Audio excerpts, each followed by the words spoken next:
Hey everybody, it's Boo-Ray Perry from Tampa, Florida, and today is the day. Well, technically, it was a couple of days ago, but today's the video where I talk about the Fuji X100VI. That's right, it finally arrived. I've been waiting for this camera now for about 5 months. It's finally here. I'm so excited. Look at this beautiful camera. Oh, it's great. It's fantastic. It's so much better than the last camera. I mean, what a rag this one was. That I was using before. I mean, ugly duckling, am I right? And then now, beautiful, right? Old and busted, new hotness, right? No. Yeah, no, that's okay. I'll be honest, not as excited for the arrival of this camera as I was for this camera or for any one of the other ones that I've owned. This will be my fourth Fuji X100 camera. I had the S, which was the second one. I had the fourth one, the F. And I had the fifth one, the V, and now I have the sixth one, the 6. I just want to talk about first impressions today on this camera. I'm not going to do a deep dive into the upgraded video and the IBIS and the new sensor because I want to do some testing. I might want to do some special videos about those things in the future. I just want to talk about first impressions when you get it out of the box, when you take a look at it, what can you expect to be different? I also need to take a drink. If you think I used to drink in my videos a lot before, for my regular viewers, you know that's because I had cancer and I only had half my saliva glands, but now I'm also wearing Invisalign on my teeth, which dries out your mouth even more. So what I'm going to do in the future is I'm just going to hook a straw straight to my mouth, and I'm going to make all my videos like this, where I can just constantly be drinking while I'm doing my videos. The professionalism of this channel will not be surpassed. All right, so let's talk about the 6. What's different? Well, the first thing you're going to notice when you pull it out of the box is that it weighs a ton. It doesn't really weigh a ton, but it feels like it weighs a ton. It's the strangest thing. I guess because I've been holding the V for so long that I really have a muscle memory for what that camera feels like in my hand. The minute I pulled this out, I was like, ooh, this weighs more. And I had forgotten that it was supposed to weigh more, but I noticed it right away. This is 521 grams. And the V is 478 grams. And I just want to say, I see you, Europeans. That's right. I'm talking to you with the grams. I'm there for you. 43 gram difference between the two cameras. That's about 1/10 of a pound. 1/10 of a pound for us Americans, us idiots who will not go over to the metric system. You would think you wouldn't really notice that, right? But you do. If you've been using the V like I have in all the previous iterations, you do notice that 1/10 of a pound when you pick it up. And of course, after a while, that's going to wear off and you're not going to notice anymore and everything's going to be fine. But that was the first thing I noticed when I pulled it out of the box. The second thing I noticed was there's a Bluetooth symbol now on the back of the camera right there. There was no Bluetooth symbol on the old camera. They moved the drive delete button.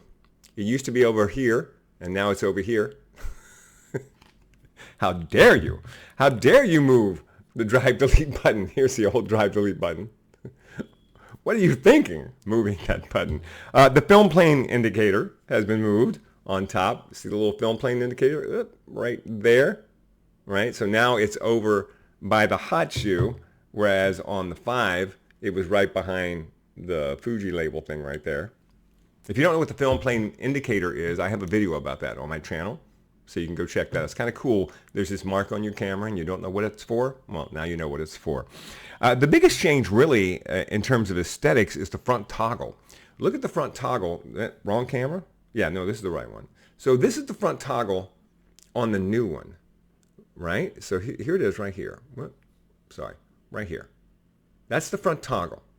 They've added a little ridge right there, just a little ridge to make it feel a little bit better under your finger. Okay, that's fine. But the old one had a red dot. Okay, so this is this is such a minor stuff, right? This is so nitpicky. And this is the kind of stuff that makes people make fun of us Fuji guys, right? Is that we're so nitpicky, but I kind of like the red dot. I mean, when you're talking about a camera that doesn't have a lot of flash to it, the idea is it's supposed to look older and it's clean. That's fine. Well, the little red dot was kind of cool. And now, no red dot. Oh, sure. Maybe it feels better under your finger. Maybe it has more function. Maybe it's easier to use. We don't care about that. We care about how it looks. To be honest, I don't use it that much. But, you know, I miss the red dot. Can we bring back the red dot, please? That would be great. One of the other things that's interesting is that the back, when the thing flips out, it actually moves a little bit further away from the camera than it used to. So this is the V, and this is the 6. And you notice it. The minute you start to flip it, you're like, see, that's coming out further. And as a result, you can tilt it down just a little bit more than you could the other one. Just a touch more. Not much, like maybe 10 degrees. But you definitely notice that it comes out further from the camera than the old one did. I don't know if that's a good thing. I don't know if that extra 10 degrees is worth it for moving it further out, because it's more dangerous that you're going to end up doing something, hitting it, or breaking something, or something along those lines. It took me about an hour to set it up. If you're getting a new 6 and you're coming from the V, it took me about an hour to transfer everything over to the camera, to get all my settings set up, to bring in the new film sens, because if you're using custom film sens, this is a new sensor. So there's going to be a little bit of difference there. So there's going to be more playing around, trying to figure out, to get your film sens where you want them to be. Oh, that's terrible, isn't it? There's nothing we hate more than having to experiment and play with our film sims. It's one of those rare cameras that when you have to do something like this, you kind of enjoy it, right? And that's part of the reason why this camera is so popular, is that people just enjoy messing around with it. They enjoy having this camera in their hand. Overall, you're really not going to notice that big of a difference. You pick it up, you put it in your hand, it feels just like the old camera. It's going to go out, it's going to work the same. Once you get it set up the same, I didn't notice any difference once I went out and I started shooting. However, I think I'm going to notice a big difference in some of the images, and I'll talk about that later. I say a big difference, but I'm definitely going to notice a difference because of the cropping factor, and because I think there might be a little change in the color. Yeah. We're gonna take a look at that, maybe make a video about that in the future. Hey, listen, before I let you go, I want to remind you, be sure and go check out my website. Go to BlueRayPerry.com/education. I'll put a link down below. There's always a link down below. And check out the free stuff that I've got there for you. I've got a couple of free ebooks for you. One is 20 terms that you should know. If you want to be a photographer, if you want to talk about photography, you need to know these 20 terms. So it's just a quick 20 terms you should know, and a little nice reference guide to have, and also what you should do with your camera when you first get it.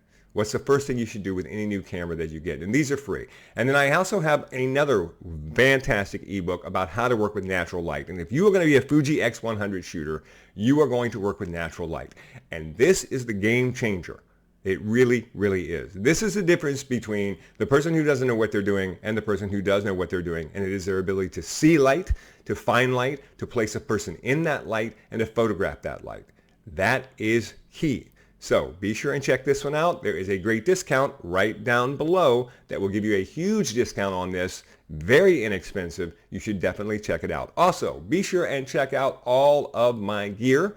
I have a gear page that lists all of my gear, and if you go there and you buy a piece of gear, I get a little tiny piece of that, and it's a great way for you to help support this channel. You can also just tip me, cha-ching, and send me some money if you'd like to. But if you want to buy some gear, you can send me a little bit of money that way, and then it's no bones off you, right?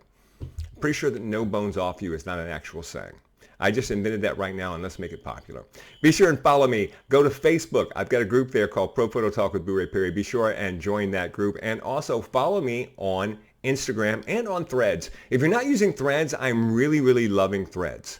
I really am, because when you're on Threads, everyone who follows you on Instagram automatically follows you on Threads. So I tend to post more on Threads than I do any place else during the course of the day. So listen, let's start talking. Also, Threads will feed you a lot of photography stuff, a lot of photographer posts. Its algorithm does that, and I'm really, really fond of it. This is turning into a video where I just talk about all this stuff I know. But I haven't made a video in a while because I've been so busy lately. So anyway, follow me. Facebook and Instagram and Threads and all the rest of it. Oh, and be sure and give me a like and give me a subscribe. And thanks for watching. There is more to come, I promise.